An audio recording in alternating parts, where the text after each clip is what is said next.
Hello बच्चों, कैसे हो सभी। होप आप सभी ठीक होंगे। तो जैसा कि आप सभी जानते हैं, मेरा नाम है प्रशांत और आप और हम मिलकर पढ़ रहे हैं केमिकल काइनेटिक्स।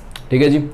तो भाई लास्ट लेक्चर में हमने कहाँ तक पढ़ लिया था। लास्ट लेक्चर में हमने हाफ लाइफ के बारे में देख लिया था, सारे ग्राफ्स कंप्लीट कर लिए थे ऑर्डर्स के, एंड जीरो ऑर्डर की हाफ लाइफ के लिए हमने डेरिवेशन भी निकाल लिया था कि हाफ लाइफ के लिए जीरो ऑर्डर के लिए हाफ लाइफ का फॉर्मूला क्या होता है। ये सब हमने देख लिया था। हमने देखा था कि हाफ लाइफ का मतलब क्या होता है, जिसमें रिएक्टेंट आधा रिएक्ट कर जाए या रिएक्शन 50% कंप्लीट हो जाए। ये सब हमने देख लिया था। ठीक है जी। जीरो ऑर्डर के लिए ये देख लिया था। आज हम वही चीज देखने जा रहे हैं फर्स्ट ऑर्डर के लिए कि फर्स्ट ऑर्डर में कैसे अगर हाफ रिएक्शन कंप्लीट हो जाती है उस समय में कितना टाइम लगता है, यानी कि कितना टाइम लगता है रिएक्शन को हाफ कंप्लीट होने में या रिएक्टेंट को हाफ कंज्यूम होने में। ठीक है जी। अच्छा जी। इसके अलावा हमने ग्राफ्स देखा था। हमने ग्राफ्स देखे थे कुछ, या एक ग्राफ देखा था actually, T half versus A not, initial concentration versus T half का ग्राफ देखा था। ठीक है जी, जीरो ऑर्डर के लिए। आज वही हम फर्स्ट ऑर्डर के लिए देखेंगे। ठीक है जी। अच्छा, इसके अलावा कल हमने सिर्फ क्या निकाला, टी हाफ निकाला था। आज हम कुछ और स्पेसिफिक टाइम्स निकालेंगे। ठीक है जी। तो चलिए शुरू करते हैं। आइए, तो भाई हमने लास्ट लेक्चर में क्या क्या निकाला था। हमने निकाला था टी हाफ। ठीक है जी। किसके लिए? जीरो ऑर्डर रिएक्शंस के लिए। जीरो ऑर्डर के लिए टी हाफ निकाला था हमने। ठीक है जी। और वो आया था ए नॉट बाय 2K। ठीक है जी। इसके अलावा टी हाफ और ए नॉट के बीच में जो ग्राफ आया था वो कुछ ऐसे आया था, यानी कि ए नॉट बढ़ेगा वैसे वैसे टी हाफ बढ़ेगा। ठीक है जी। डायरेक्टली प्रोपोर्शनल है, ये सब आया था। इसके अलावा हाँ, बस ये इतना ही आया था। ठीक है। तो आज हम किसके लिए करने वाले हैं? आज हम करने वाले हैं फर्स्ट ऑर्डर के लिए यही चीज। फर्स्ट ऑर्डर के लिए निकालने वाले हैं टी हाफ। ठीक है जी। फर्स्ट ऑर्डर के लिए टी हाफ निकालने वाले हैं, या इसको क्या कह सकते हैं, टी 50% भी कह सकते हैं, ये आपको पता है। टी हाफ या टी 50% निकालने वाले हैं। अब टी हाफ पे हमें पता है क्या होता है कि जो रिमेनिंग अमाउंट ऑफ रिएक्टेंट होता है वो किसके इक्वल होता है, इनिशियल के हाफ के, इनिशियल अमाउंट के हाफ के इक्वल होता है, क्योंकि हाफ रिएक्ट कर चुका है तो कितना बचा है, हाफ बचा है। ठीक है जी। अब हमें याद करना है कि फर्स्ट ऑर्डर के लिए क्या इंटीग्रेटेड रेट लो, कि फर्स्ट ऑर्डर के लिए इंटीग्रेटेड रेट लो क्या होता है, तो कई सारे होते हैं और उनमें से एक होता है, आपको पता है, K is equal to 2.303 by T into log A naught by. ठीक है जी। log A naught by A. अब एक बार क्या करते हैं, एट टी हाफ हमें पता है क्या होता है, a is equal to A naught by 2 हो जाता है and t is equal to क्या हो जाता है, तो टी हाफ हो जाता है। ये सब हमने देख लिया था। ठीक है जी। अब आइए क्या करते हैं, अब इन वैल्यूज को जरा हम पुट कर लेते हैं, यानी a को ए नॉट बाई 2 के इक्वल और t को टी हाफ के बराबर पुट कर लेते हैं इस वाली इक्वेशन में। ठीक है जी। तो K is equal to 2.303 by T half into log A naught ही रहेगा, और A क्या हो जाएगा, ए नॉट बाई 2 और ये 2 ऊपर चला जाएगा अगले स्टेप में। ठीक है जी। टी हाफ को यहाँ ले जाते हैं, K को यहाँ ले जाते हैं। T half is equal to 2.303 by K into log 2A naught by A naught by 2 था, ये 2 ऊपर चला गया। ठीक है जी। अच्छा, ए नॉट से ए नॉट कैंसिल, log 2 बच गया, which is equal to 2.303 into log 2 divided by K, and log 2 की वैल्यू हमारे पास क्या आ जाती है, तो log 2 की वैल्यू हमारे पास होती है 0.3010। ठीक है जी। अच्छा, और इनको मल्टीप्लाई करेंगे तो आ जाएगा 0.693 बाय K टी हाफ। ये आ गया टी हाफ का हमारे पास एक्सप्रेशन। ठीक है जी। टी हाफ का एक्सप्रेशन हमारे पास आ गया फर्स्ट ऑर्डर के लिए 0.693 डिवाइडेड बाय K। अब एक बात देखिए, पिछली बार टी हाफ का जो फॉर्मूला आया था वो आया था ए नॉट बाई 2K, यानी कि उस फॉर्मूला में ए नॉट था, इसलिए हमने T half versus A not को प्लॉट कर लिया था। ठीक है जी। अच्छा, इस बार क्या है, इस बार देखिए इस बार टी हाफ के फॉर्मूला में ए नॉट नहीं है, तो यानी कि इस बार जो टी हाफ होगा क्या वो ए नॉट पे डिपेंड करेगा? नहीं करेगा। T half is independent of A naught. ठीक है जी, T half is independent of A naught. ये तो बहुत इंपॉर्टेंट बात है हमारे पास, क्योंकि टी हाफ के फॉर्मूला में ए नॉट नहीं था, इसलिए टी हाफ क्या है? ए नॉट से इंडिपेंडेंट है। ठीक है जी। अच्छा, अब क्या करेंगे, एक बार इसके अगर कोई चीज डिपेंडेंट नहीं है एक दूसरे पे और उनका ग्राफ प्लॉट किया जाए तो ग्राफ कैसा आता है? ग्राफ कैसा आता है? तो ग्राफ आता है लीनियर ग्राफ। ठीक है जी, linear graph parallel to the axis, linear graph parallel to the axis, यानी कि ये दोनों एक दूसरे पे डिपेंडेंट नहीं है। इसका मतलब क्या है कि ये दोनों एक दूसरे पे डिपेंडेंट नहीं है। ठीक है जी, तो ये हमारा हो गया फर्स्ट ऑर्डर के लिए टी हाफ पूरा। ठीक है जी, हाफ लाइफ का पूरा ग्राफ और हाफ लाइफ का फॉर्मूला, ये आपको पक्का याद रखना है। तो ये तो था जीरो ऑर्डर के लिए। तो अगर फर्स्ट ऑर्डर के लिए यहां पे लिखूं शॉर्ट में, फर्स्ट ऑर्डर के लिए लिखूं तो टी हाफ तो क्या आ जाएगा 0.693 बाय के, और ग्राफ हमारे पास क्या आ जाएगा? तो ग्राफ कुछ आ जाएगा ऐसा। अगर यहाँ पे टी हाफ और यहाँ पे क्या है ए नॉट। ठीक है जी, टी हाफ और यहाँ पे क्या है ए नॉट। ठीक है जी, तो कुछ इस तरह से हमारा ग्राफ आ गया। तो चलिए इसको मिटाते हैं और चलते हैं आगे।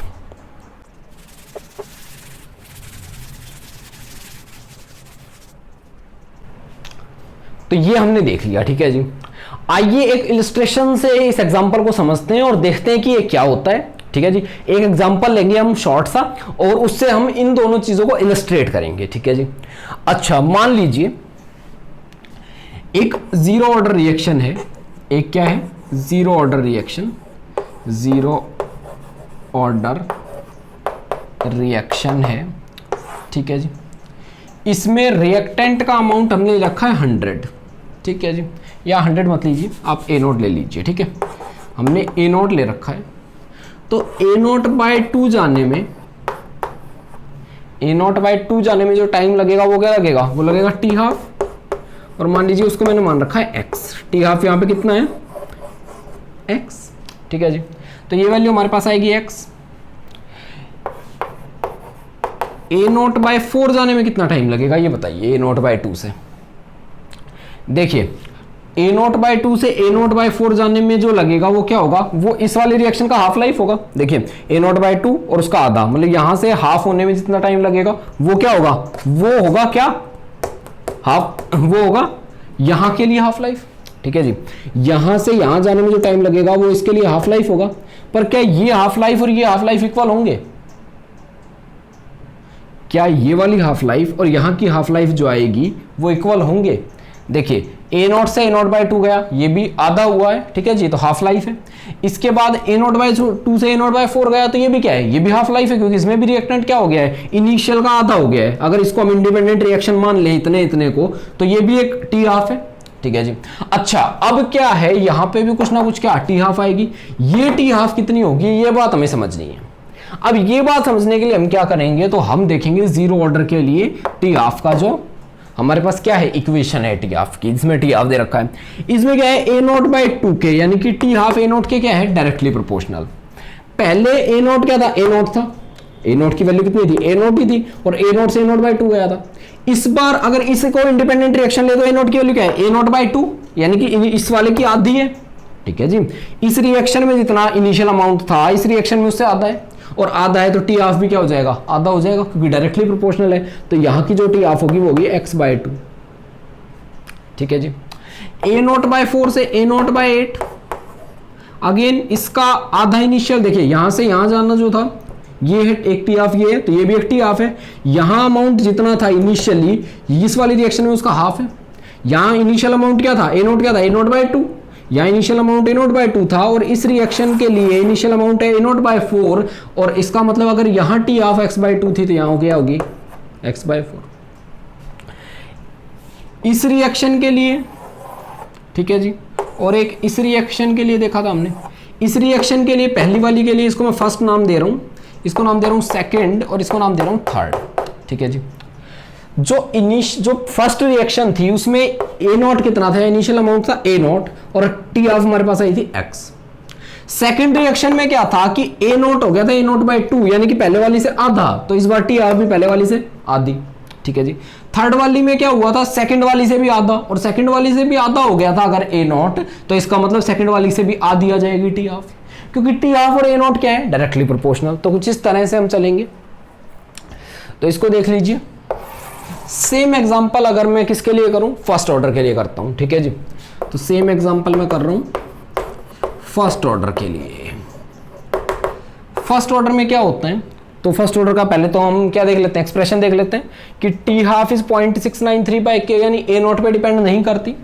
तो ए नॉट से ए नॉट बाई 2 जाने में अगर मान लीजिए एक्स टाइम लगता है एक्स, तो ए नॉट बाई 2 से ए नॉट बाई 4 जाने में कितना टाइम लगेगा भाई, यहाँ पे ए नॉट आधा हो गया। पर क्या टी हाफ अब ए नॉट पे डिपेंड करेगा, नहीं। तो इसका मतलब क्या है कि टी हाफ हमेशा कांस्टेंट रहेगी, चाहे हम इनिशियल अमाउंट कितना भी ले लें। यहाँ भी एक्स और यहाँ भी एक्स, इवन यहाँ भी एक्स, इवन यहाँ भी क्या होगा, एक्स ही होगा, ठीक है जी। तो कुछ इस तरह से चलेगा। रीज़न क्या है, रीज़न ये है कि T half is not dependent on A naught, और यहाँ पे क्या है कि T half is directly proportional to A naught. Similarly अगर सेकंड ऑर्डर के लिए मैं बात करूँ, फॉर सेकंड ऑर्डर आपको ये सिर्फ याद रख लीजिए क्योंकि आपके सिलेबस में नहीं है मेनली। तो सेकंड ऑर्डर के लिए क्या होता है, तो T half is inversely proportional to A naught होता है। दैट इज अगर ए नॉट बढ़ा तो टी हाफ क्या होगा, कम होता जाएगा, ठीक है जी। तो इतना देख लीजिए और फिर चलते हैं आगे। टी हाफ का हमारा टॉपिक हो गया है पूरा कंप्लीट, ठीक है जी। तो टी हाफ में इससे ज्यादा कुछ नहीं है हमारे पास। अच्छा एक बात और देख लीजिए, इसी रिएक्शन में ही देख लेते हैं, ठीक है। यहां से यहां का जो टी था वो था टी हाफ, यानी कि रिएक्टेंट हाफ हो गया, ठीक है जी, या टी 50% कह सकते हैं इसको, टी 50%। ए नोट से ए नोट बाय 4 जाने के लिए जो टाइम था उसको क्या बोलेंगे। इसमें रिएक्टेंट 1/4 बचा है, यानी कि 3/4 of the reactant has been reacted. 3/4 of the reactant क्या कर गया है, रिएक्ट कर गया है, और 1/4 ऑफ द रिएक्टेंट बचा है, यानी कि इनिशियल से 1/4 बचा है, और 3/4 क्या कर गया है, कंज्यूम कर गया है। कहने का मतलब क्या है कि 75% रिएक्टेंट कंज्यूम हो गया और 25% रिएक्टेंट बचा है, ठीक है जी। अगर 75% कंज्यूम हो गया तो क्या मैं इसको टी 75% लिख दूं, या फिर टी 3/4 लिख सकता हूं। 1/4 बचा हुआ है रिएक्टेंट, यानी कि रिएक्शन 3/4 कंप्लीट हो चुकी है। भाई जितना परसेंट रिएक्टेंट खर्च हो चुका है या जितना परसेंट रिएक्टेंट कंज्यूम हो चुका है, रिएक्शन उतने ही परसेंट हो चुकी है, ऐसा हम बोलते हैं, ठीक है जी। तो रिएक्टेंट कितना कंज्यूम हो चुका है यहाँ पे 75%, तो इसलिए इसको टी 75%, या अगर फ्रैक्शन में बोले तो कितना 3/4 ऑफ द रिएक्टेंट कंज्यूम हो चुका है, तो इसलिए टी 3/4, ठीक है जी। तो चलिए इसको मिटाते हैं। सारे ऑर्डर के लिए ऐसे ही रहेगा, ये तो सेम ही रहेगा, टी 3/4 जो भी है, ठीक है जी। इसके अलावा टी इसको क्या बोलेंगे, ए नॉट बाय 8, ठीक है जी। तो इसको बोलेंगे ए नॉट, ये 7/8 रिएक्शन कंप्लीट हो चुकी है, ठीक है जी। और कुछ इसको हम ये कह सकते हैं कि 87.5% रिएक्शन हमारी कंप्लीट हो चुकी है, ठीक है जी। तो कुछ इस तरह से करेंगे। तो चलिए आगे चलते हैं।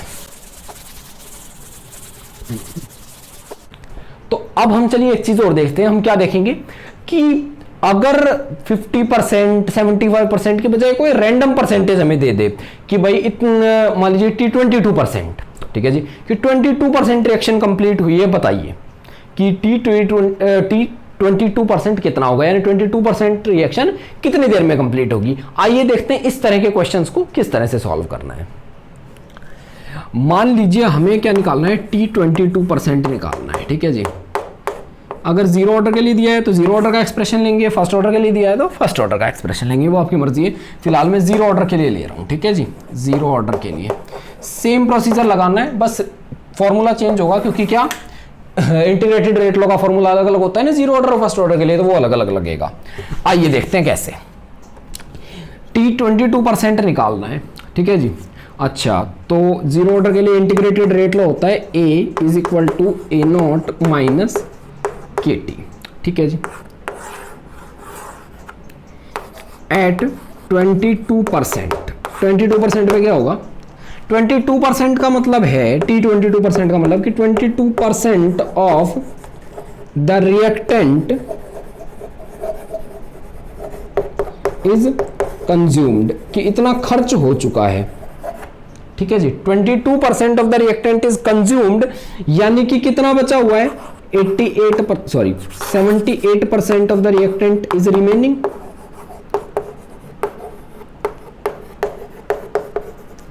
Reactant is remaining.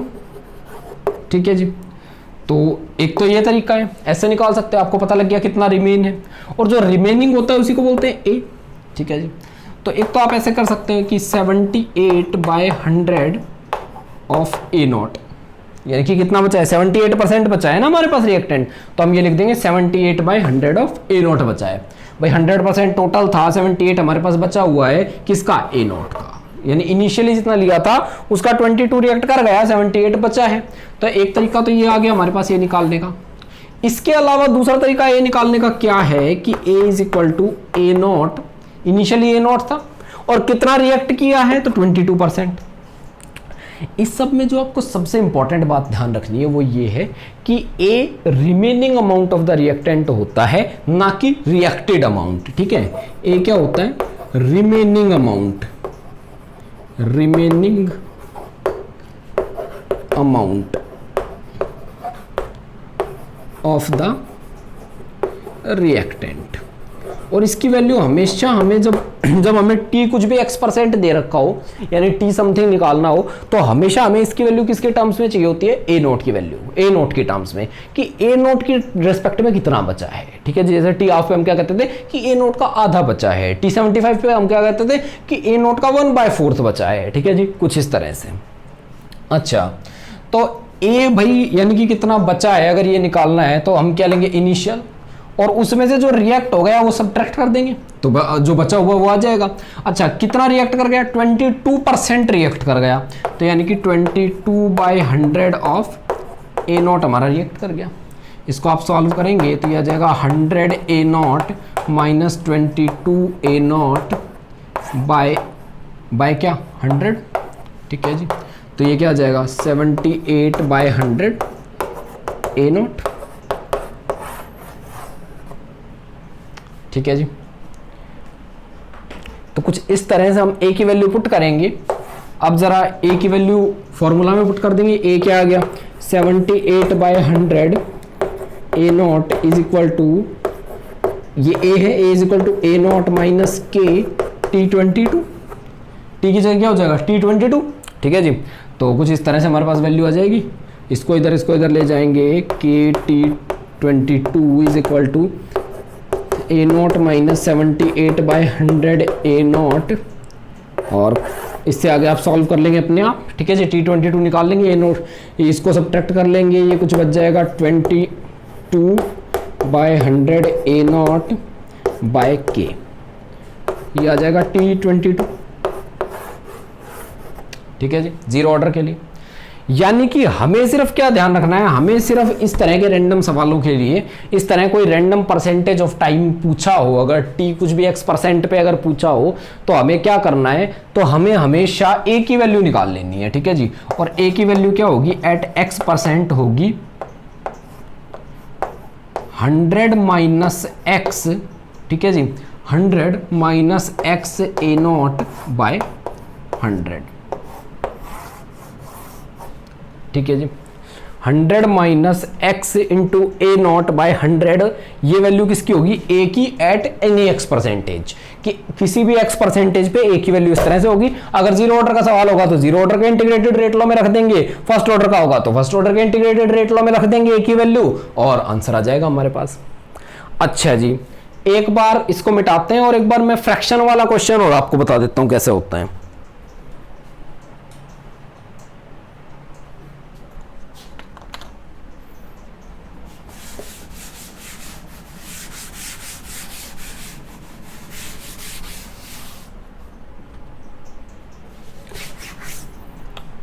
मान लीजिए आपको इस बार परसेंटेज ना देके कुछ फ्रैक्शन दे दे। ठीक है जी, और फ्रैक्शन भी कुछ रैंडम सा दे दे, मान लीजिए t 2/, T3/8 निकालना है, मान लीजिए आपको T3/8 निकालना है किसी भी रिएक्शन के लिए, और अगेन मैं जीरो ऑर्डर लेके चल रहा हूँ, ठीक है जी, जीरो ऑर्डर लेके चल रहा हूँ। T3/8 कैसे निकालेंगे, तो यानी 3/8 का मतलब क्या है कि 3/8 of the reactant is consumed, ठीक है जी। 3/8 रिएक्टेंट का क्या हो गया है, कंज्यूम हो गया है। तो इस बार ए क्या आ जाएगा, ए आ जाएगा A0, ठीक है जी, माइनस कितना कंज्यूम हो गया है इनिशियल का, 3/8 कंज्यूम हो गया है। 3/8 of the reactant is consumed, यानी कि 3/8 of the initial concentration of reactant, ठीक है जी, इनिशियल कंसंट्रेशन, यानी इनिशियली जितना लिया था उसका 3/8 हमारे पास कंज्यूम हो चुका है, T3/8 का ये मतलब है, ठीक है जी। अच्छा, तो इसमें क्या कर लेंगे, ये लीजिए, ये हमारे पास ए की वैल्यू आ गई, और ये आ गया ए इज इक्वल टू A0, इसको सॉल्व कर लेंगे, 8 यहाँ, तो ये आ जाएगा 5/8 A0 आ जाएगा, ये ए की वैल्यू आ गई हमारे पास, ठीक है जी। तो इसके लिए जनरल क्या हो जाएगा, जनरली हम क्या कर लेंगे, इसके लिए जनरली ए की वैल्यू क्या हो जाएगी, A0 माइनस AX, अगर x फ्रैक्शन हो तो x A0, ये कब है, इफ x इज फ्रैक्शन, ठीक है जी, और ये कब है, जब x इज परसेंटेज, इस तरह से होगा, ठीक है जी। तो इसको ध्यान से देख लीजिए। तो आज के लेक्चर में बस इतना ही करते हैं, ठीक है जी। तो आज हमने क्या क्या देखा, तो आज हमने देखा कि टी हाफ फर्स्ट ऑर्डर के लिए क्या होता है, टी हाफ का रिलेशन क्या होता है A0 से फर्स्ट ऑर्डर के लिए, ठीक है जी, जो कि इंडिपेंडेंट हमने देखा। उसके बाद हमने एक साथ एक इलस्ट्रेशन में देखा कि कैसे जीरो ऑर्डर और फर्स्ट ऑर्डर में इनिशियल कंसंट्रेशन का असर पड़ता है टी हाफ पे, ठीक है जी। और उसके बाद हमने देखा कि कोई भी रैंडम परसेंटेज या रैंडम फ्रैक्शन पे टाइम कैसे निकालते हैं, यानी कि टी कुछ भी रैंडम परसेंटेज 22, 35, 86, 78, कुछ भी रैंडम एक्स परसेंटेज पे हम कैसे निकालते हैं, और एक्स फ्रैक्शन पे हम कैसे निकालते हैं। अगर एक्स फ्रैक्शन हो तो ए की वैल्यू ये आ जाती है, और अगर एक्स परसेंटेज हो तो हमारे पास ये आ जाती है, ठीक है जी। तो आज के लिए बस इतना ही करते हैं। तो इसको आपको बहुत ध्यान रखना है, क्योंकि इस तरह के क्वेश्चन अक्सर आपके पास कहाँ, ये बोर्ड में कम आते हैं, पर इस तरह के क्वेश्चन सबसे ज्यादा आते हैं कंपटीशन में इस तरह के फ्रैक्शन या परसेंटेज वाले क्वेश्चन बहुत ज्यादा आते हैं। तो आपको इनका बहुत ध्यान रखना है, उनकी प्रैक्टिस करनी है, ठीक है जी। तो आज के लेक्चर में इतना ही करते हैं, इसके बाद मिलेंगे नेक्स्ट लेक्चर में। तब तक के लिए पढ़ते रहिए, खुश रहिए और देखते रहिए PRVV एकेडमी। Thank you.